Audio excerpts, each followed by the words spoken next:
وزیر اعظم ہاؤس کو خالی کرنا شروع کر دیا گیا۔ 2 وزیر فیملی سمیت گھر اور دفتر خالی کر کے چلے گئے۔ بیلٹ پیپر چھپ رہے ہیں۔ الیکشن کمیشن کی تیاریاں۔ تمام وزراء وزیر اعظم ہاؤس خالی کر کے جا چکے ہیں۔ دفاتر اور گھر خالی، ہر طرف ویرانی ہی ویرانی، سناٹا ہی سناٹا۔ اسلام آباد میں کرفیو کا سا سماں۔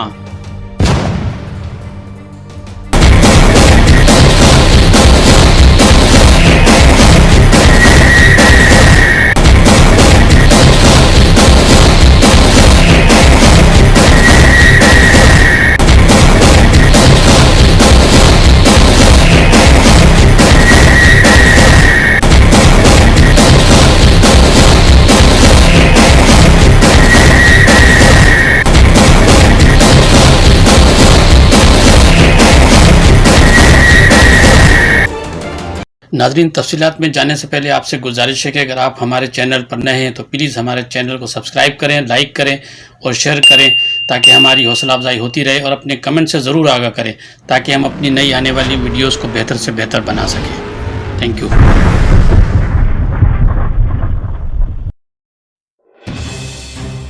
بسم اللہ الرحمن الرحیم۔ السلام علیکم ناظرین، آپ کو ایک اہم خبر سے آگاہ کر رہے ہیں۔ وزیر اعظم ہاؤس کو خالی کرنا شروع کر دیا گیا۔ 2 وزیر فیملی سمیت گھر اور دفتر خالی کر کے چلے گئے ہیں۔ بیلٹ پیپر چھپ رہے ہیں۔ الیکشن کمیشن بھی تیاریوں میں مصروف ہے۔ تیزی سے حلقہ بندیاں ہو چکی ہیں۔ تمام وزراء وزیر اعظم ہاؤس خالی کر کے جا چکے ہیں۔ دفاتر اور گھر خالی کر چکے ہیں۔ وزیر اعظم ہاؤس بھی خالی۔ وزیر اعظم ہاؤس میں وزیر اعظم موجود نہیں ہیں کیونکہ وزیر اعظم شہباز شریف کرونا میں مبتلا ہیں۔ وزیر داخلہ رانا ثناء اللہ بیمار ہیں، ہاسپٹل میں ایڈمٹ تھے۔ اسلام آباد میں کوئی بھی اہم عہدیدار اسلام آباد میں موجود نہیں ہیں۔ تمام لوگ دفتر اور گھر خالی کر کے چلے گئے ہیں۔ پورے اسلام آباد میں سناٹے کا راج ہے، ہر طرف ویرانی اور سناٹا ہے۔ ایک خوف کا عالم طاری ہے اسلام آباد میں۔ ناظرین، آپ کو بریکنگ نیوز سے آگاہ کر رہے ہیں۔ اسلام آباد میں ہر طرف ویرانی اور سناٹا چھایا ہوا ہے۔ ایک خوف و ہراس کی فضا پھیلی ہوئی ہے۔ تمام پی ڈی ایم کے وزیر اور دوسرے وزیر گھر خالی کر کے جا چکے ہیں۔ ماحول کشیدہ ہے اور اسلام آباد میں بہت ٹینشن موجود ہے۔ ناظرین، آپ کو بریکنگ نیوز سے آگاہ کر رہے ہیں۔ اسلام آباد میں ویرانی، سناٹا اور خاموشی کا راج ہے۔ ہر طرف خاموشی اور سناٹا ہے۔ ایک خوف کی فضا طاری ہے اسلام آباد میں۔ تو وزیر اعظم ہاؤس میں سناٹے کا راج ہے۔ کوئی وزیر اعظم ہاؤس میں موجود نہیں ہے۔ تمام ملازمین وزیر اعظم ہاؤس خالی کر کے چلے گئے ہیں۔ ناظرین، اس کے علاوہ آپ کو ایک اہم خبر سے اور آگاہ کر دیں۔ ابھی کچھ دیر پہلے ایک بریکنگ نیوز آئی تھی جس میں پاکستان مسلم لیگ نون کے سید تنظیم حیدر شاہ نے انکشاف کیا تھا کہ عمران خان اور ارشد شریف کے قتل میں میاں محمد نواز شریف ملوث ہیں۔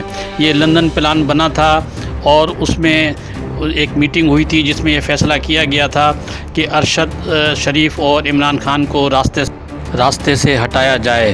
یہ میٹنگ لندن میں 8 جولائی کو اور 20 ستمبر کو اور 29 اکتوبر کو ہوئی تھی، اور اس میٹنگ میں فیصلہ کیا گیا تھا کہ عمران خان اور ارشد شریف کو راستے سے ہٹایا جائے گا۔ میاں محمد نواز شریف نے سید تنظیم حیدر سے وزیر آباد میں شوٹر بھی مانگ لیے تھے۔ تنظیم حیدر کے انکار کے بعد سابق وزیر اعظم میاں محمد نواز شریف نے ان کو بتایا کہ ہم نے شوٹر کا انتظام کر لیا ہے۔ یہ کہنا تھا سید تنظیم حیدر شاہ کا، جو پاکستان مسلم لیگ کے 5 سال سے ترجمان ہیں اور 20 سال سے پاکستان مسلم لیگ سے وابستہ ہیں۔ انہوں نے یہ پریس کانفرنس کے دوران یہ انکشاف کیا ہے، اور یہ خبر ابھی ہم نے بریک کی تھی اور ہم نے اپنے چینل پہ بھی اس کو اپلوڈ کر دیا ہے اس خبر کو، اور اس کی تفصیل اگر آپ دیکھنا چاہتے ہیں تو آپ ہمارے چینل پہ چلے جائیں، آپ کو اس کی تفصیل مل جائے گی۔ ابھی 1 گھنٹہ پہلے ہی یہ خبر آئی ہے اور ہم نے اس کو فوراً بریک کر کے اپنے چینل پہ ڈال دیا ہے۔ تو اس کی ایک وجہ یہ بھی ہو سکتی ہے کہ وزیر اعظم ہاؤس اور اسلام آباد میں سناٹا ہے، ایک ویرانی، ایک خوف کا عالم ہے کہ اب آگے کیا صورتحال پیدا ہوگی۔ تو یہ ساری صورتحال بھی ہے جس کی وجہ سے اسلام آباد میں ویرانی اور سناٹا اور ایک خوف کی فضا چھائی ہوئی ہے۔ تو یہ بڑی ایک گھمبیر صورتحال پیدا ہو گئی ہے، کیونکہ عمران خان نے جو 26 تاریخ کی کال دی ہے پنڈی پہنچنے کی، اس سے اسلام آباد میں بڑا خوف و ہراس پھیل گیا ہے۔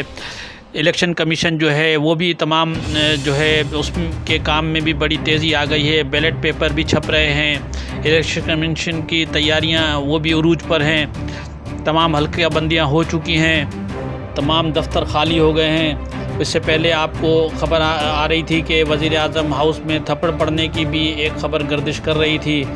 تو اب یہ صورتحال یہ ہو گئی ہے کہ جو کال پنڈی پہنچنے کی دے دی گئی ہے، اس سے بڑا خوف و ہراس پھیل گیا ہے اور ایک سسپینس اور بڑا ایک ماحول کشیدہ ہو گیا ہے اور بڑی ایک سنسنی پیدا ہو گئی ہے کہ 26 تاریخ کو اسلام آباد میں کیا ہوگا اور کس طرح سے صورتحال کو کنٹرول کیا جائے گا۔ پولیس کی نفری بھی بلا لی گئی ہے اور قانونی ادارے بھی حرکت میں آ گئے ہیں، اور وزیر اعظم ہاؤس کے چاروں طرف سناٹا ہے، ویرانی ہے، خوف و ہراس کا ماحول بنا ہوا ہے اسلام آباد میں۔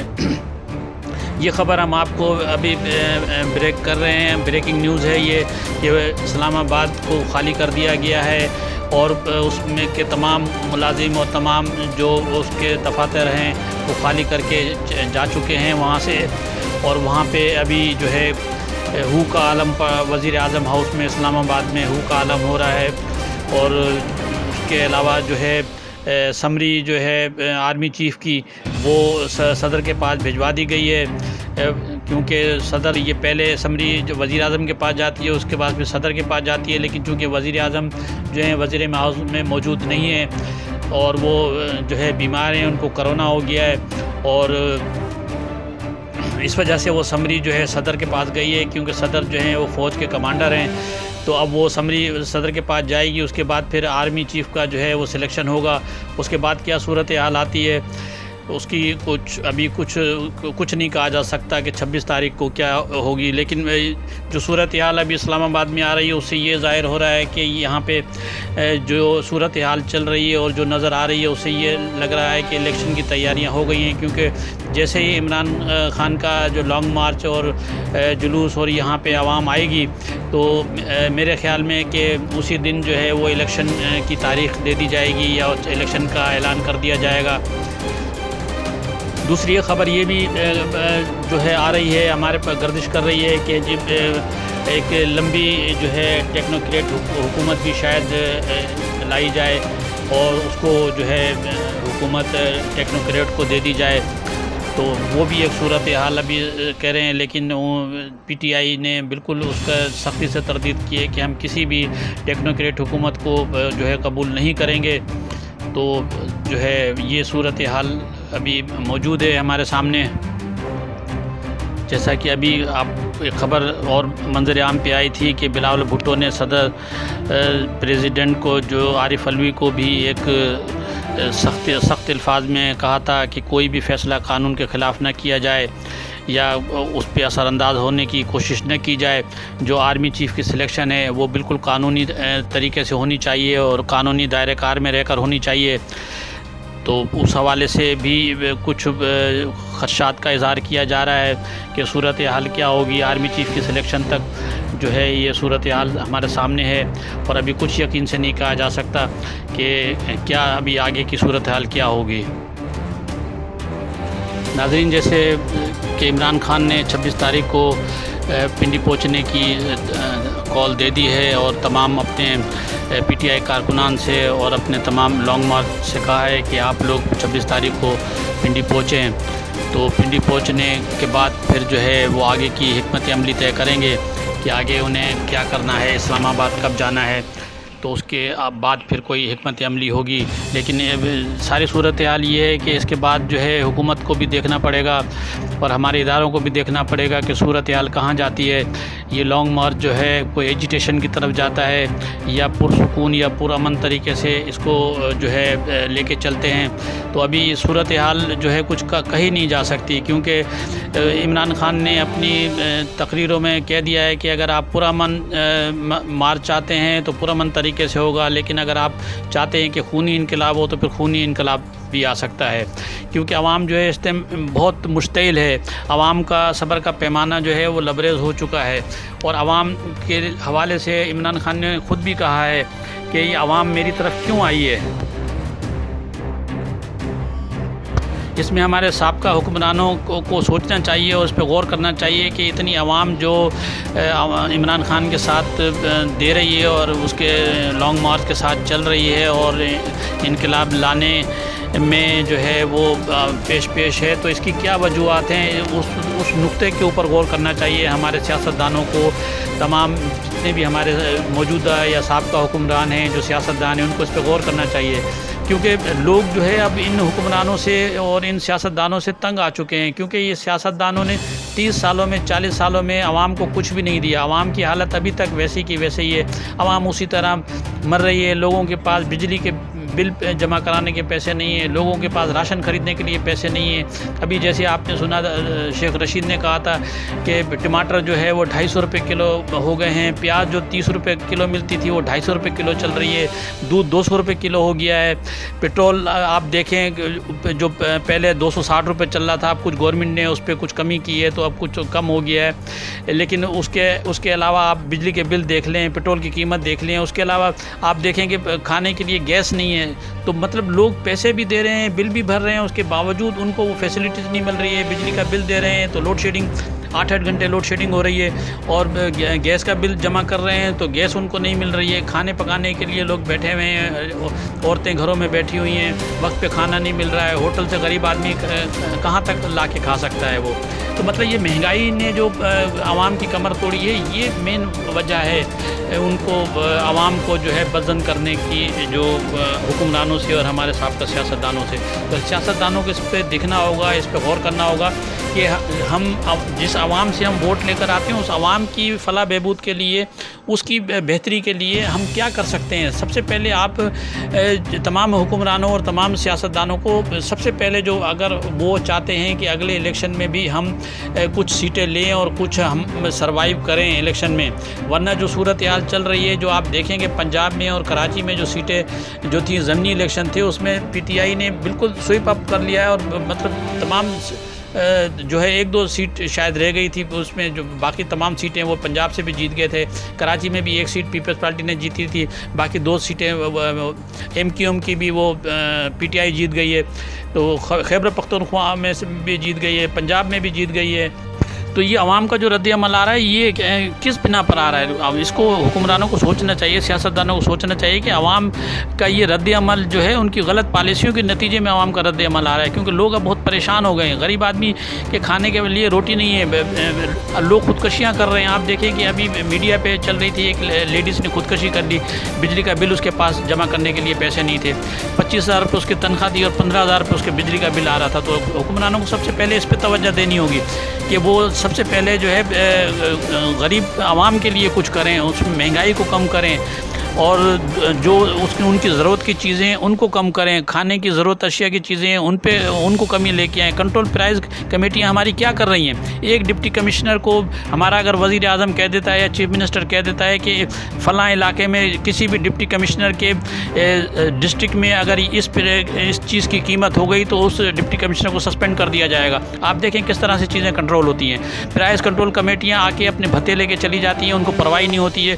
جب جس دکاندار کا دل چاہتا ہے وہ اپنی مرضی سے پیسے بڑھا دیتا ہے، کوئی پوچھنے والا نہیں ہے، کوئی چیک اینڈ بیلنس نہیں ہے، کوئی کنٹرول نہیں ہے۔ تو یہ گورنمنٹ کو اس طرف توجہ دینی ہوگی، تب وہ الیکشن جیت سکتی ہے، سیٹیں جیت سکتی ہے، عوام کا دل جیت سکتی ہے۔ ورنہ اب جو یہ سیاستدان جو 30-40 سال سے جو سیاست کر رہے ہیں، جس میں یہ پیپلز پارٹی ہے، زرداری ہے، نواز شریف ہیں، مولانا فضل الرحمان ہیں، اور جتنے بھی پرانے 30-40 سال کے جو سیاستدان ہیں، ان سب کی اب سیاست دفن ہونے جا رہی ہے۔ آپ دیکھ لیں کہ ایم کیو ایم کا کسی زمانے میں کتنا عروج ہوتا تھا، ان کی طوطی بولتا تھا، ایک اشارے پہ ان کی دکانیں بند ہو جاتی تھی، 15 منٹ میں سارا شہر بند ہو جاتا تھا. لیکن اب ان کا بھی زور ختم ہو گیا کیونکہ عوام ان سے بھی بدظن ہو گئی. اب عوام ان کے ساتھ نہیں ہے. تو جب تک جن سیاستدانوں کے ساتھ اگر عوام نہیں ہوگی، وہ سیاستدان کبھی بھی آگے جو ہے وہ نہیں جیت پائیں گے. اب آپ دیکھ لیں کہ ایم کیو ایم کی کتنی نشستیں ہوتی تھیں کراچی سے، اور اب کتنی 6-7 پہ جو ہے آ کے ان کی گاڑی رک گئی ہے. تو یہ ساری چیزیں سیاستدانوں کو سوچنا ہوگا کہ اگر وہ سیاست میں رہنا چاہتے ہیں اور آگے بھی مطلب سروائیو کرنا چاہتے ہیں پولیٹکس میں اور سیاست میں، تو انہیں عوام کے لیے کچھ کرنا پڑے گا. ابھی آپ دیکھیں کہ سیلاب آیا، اس کی اربوں روپے کی جو ہے وہ ان کو فنڈز ملے ہیں، اور وہ فنڈز کہاں چلے گئے ہیں. ابھی آپ دیکھیں کہ 1-2 کروڑ کی مچھردانیاں سکھر میں پکڑی گئی تھیں، جو وہاں کے کسی وڈیرے کے گودام سے جو ہے وہاں پہ وہ برآمد ہوئی تھی، کہ جو ہے جو امداد کی جو مچھردانیاں تھیں جو ان سیلاب زدگان کے لیے دی گئی تھیں، وہ پرائیویٹ کسی کے گودام سے وہاں پہ پکڑی گئی تھیں. جو ٹرک جا رہے تھے ان کو لوٹ کے، اور جو ہے وڈیروں کے گوداموں میں وہ چیزیں جا رہی تھیں، پورے ٹرک لوٹ لیے جاتے تھے. تو مطلب جب غریبوں کا یہ حال ہے، ابھی تک آپ دیکھیں گے اندرون سندھ میں سیلاب کا پانی کھڑا ہوا ہے، وہاں پہ مچھر ہیں، وہاں پہ بیماریاں ہیں، وہاں پہ ڈینگی ہے، وہاں پہ کیا سندھ گورنمنٹ کیا ان کو دے رہی ہے؟ کیا اس کے اوپر سندھ گورنمنٹ جو ہے اب اقدامات کر رہی ہے؟ کچھ بھی نہیں ہے. تو لوگ اب سندھ کے عوام جو ہے، اب یہ سندھ کارڈ جو ہے یہ بھی پیپلز پارٹی کے ہاتھ سے اب نکلنے جا رہا ہے. اگر پیپلز پارٹی نے اس طرح توجہ نہیں دی عوام کی بھلائی کی طرف، جس طرح ایم کیو ایم کے ہاتھ سے کراچی نکل گیا ہے، اس طرح پیپلز پارٹی کے ہاتھ سے بھی سندھ نکلنے جا رہا ہے. اگر اس نے عوام کی بھلائی کے لیے کوئی کام نہیں کیے، اور جو ہے اب آپ دیکھیں کہ جتنی بھی امداد آتی ہے، ابھی شہباز شریف کو زلزلہ کی جو امداد کھانے کے اوپر آپ دیکھیں کہ برطانوی کورٹ سے جرمانہ ہو گیا ہے، اور وہ ایک انٹرنیشنل چور مطلب ڈکلیئر برطانوی عدالت نے ان کو کر دیا. جرمانہ ان کے اوپر تقریباً جو ہے کئی ہزار ڈالر میں ان کے اوپر جرمانہ کیا گیا ہے. تو مطلب یہ تو صورتحال ہے کہ جب آپ اتنے پوری دنیا میں آپ مشہور ہو جائیں کرپشن میں، اور آپ کی سب ساری چیزیں وہ ہو جائیں، تو کیا یہاں کی عوام بیوقوف ہے؟ یہاں کی عوام نہیں جانتی. یہاں کی عوام سب جانتی ہے. عوام کو سب پتہ ہے کہ کیا ہو رہا ہے، کیا نہیں ہو رہا ہے. اب عوام اتنی بے شعور نہیں ہے، عوام میں شعور آ گیا ہے. اب ہر ایک کے ہاتھ میں موبائل ہے اور انٹرنیٹ ہے، ہر آدمی باخبر ہے. تو اب عوام کو زیادہ دیر بیوقوف نہیں بنایا جا سکتا. وہ 90 یا 80 کا دور نہیں ہے کہ آپ عوام کو بیوقوف بنا لو گے. اب وہ دور نہیں ہے. اب نہیں بنا سکتے آپ اس کو عوام کو بیوقوف. تو لہٰذا سیاستدانوں کو اس طرح سوچنا چاہیے کہ اگر آگے الیکشن میں جانا ہے تو ہمیں مہنگائی کو کم کرنا ہوگا. عوام کی ضرورت کی جو چیزیں ہیں جیسے پیٹرول، گیس، بجلی، اس کو ان کی چیزوں میں کمی لانی ہوگی. جو ضرورت اشیاء کی چیزیں ہیں، تیل، گھی، دالیں، مسالے، ان کو کم کرنا ہوگا. اور جو بھی بازار ہیں جو اس میں کی جو پرائس کنٹرول کمیٹیاں ہیں ان کو کنٹرول کرنا ہوگا، ان پہ سختی کرنا ہوگی، ان کے بھتے ختم کرنے ہوں گے. اور ڈپٹی کمشنر کو پابند کرنا ہوگا کہ تمہارے ضلع میں اگر کوئی بھی مہنگائی ہوئی، کسی بھی چیز کے ریٹ بڑھے بغیر گورنمنٹ کے اجازت کے، تو ڈپٹی کمشنر کو سسپینڈ کر دیا جائے گا. آپ دیکھیں کس طریقے سے اس پہ عمل درآمد ہوتا ہے. تو یہ ساری چیزیں کرنی پڑیں گی، تب آپ سمجھتے ہیں کہ اس پہ کچھ ہو سکتا ہے. باقی اس کے علاوہ تو جو نظر ابھی صورت حال آ رہی ہے وہ آپ دیکھیں کہ اس میں بہت مشکل ہے کہ جو ہمارے پرانے سیاستدان ہیں وہ آگے بھی چل سکیں گے. تو اب یہ صورت حال چل رہی ہے. اب دیکھیں گے آگے کیا ہوتا ہے. جو وزیر اعظم ہاؤس ہے، اور جو اسلام آباد میں جو ابھی صورت حال چل رہی ہے، جو سناٹا چل رہا ہے، جو ویرانی ہو رہی ہے، اور لانگ مارچ کا جو ایک خوف و راز پھیلا ہوا ہے لوگوں میں، کیونکہ لوگ اب بہت مشتعل ہوئے ہیں، کچھ بھی کر سکتے ہیں اسلام آباد پہنچ کر، اور کچھ بھی کر سکتے ہیں. اور اتنی لاکھوں کی عوام کو کنٹرول کرنا کسی ادارے کی بھی بس میں بات نہیں ہے. بقول عمران خان کے پولیس بھی جو ہے 8-10-15 ہزار اگر عوام ہوتی ہے تو اس کو کنٹرول کرتی ہے. لیکن جب لاکھوں میں عوام جائے گی تو ادارے بھی اس کو کوئی کنٹرول نہیں کریں گے. کتنے عوام کو گولی ماریں گے، کتنے لوگوں کو پکڑ کے جیلوں میں ڈالیں گے، کچھ بھی نہیں کر سکتے. تو اس ساری صورتحال کو کنٹرول کرنا پڑے گا اور دیکھنا پڑے گا کہ کس طرح سے اس کو آگے لے کے چلتے ہیں. تو ناظرین، آپ اسی کے ساتھ پھر ہم آپ سے اجازت چاہتے ہیں. ابھی نئی صورتحال جو ہوگی وہ آپ کو بتائیں گے، لیکن ابھی فی الحال اسلام آباد کی صورتحال بہت گمبھیر ہے، اور وہاں پہ بڑا خوف و راز پھیلا ہوا ہے. اسلام آباد سارا خالی ہو چکا ہے، وزیر اعظم خالی ہو چکا ہے، وزیر اعظم ہاؤس خالی کر چکے ہیں. وزیر اعظم ہاؤس کے سارے دفتر جو ہیں وہ سارے خالی ہو گئے ہیں. وہاں پہ کئی سارے وزراء، تمام ملازم جو ہے وہ اسلام آباد چھوڑ کے جا چکے ہیں. وزیر اعظم صاحب جو ہے وہ کرونا میں مبتلا ہیں، رانا ثناء اللہ وہ بیمار ہیں. اس کے علاوہ کوئی بھی آپ کو اسلام آباد میں اس ٹائم نہیں ملے گا. تمام جو ہے وہ چیزیں وہاں پہ لوگ وہاں سے چھوڑ کے جا چکے ہیں، اور بڑا خوف و راز پھیلا ہوا ہے. آگے کی صورتحال جو بھی ہوتی ہے پھر وہ ہم آپ سے شیئر کرتے ہیں. جب تک کے لیے میں اجازت دیجیے. اللہ حافظ.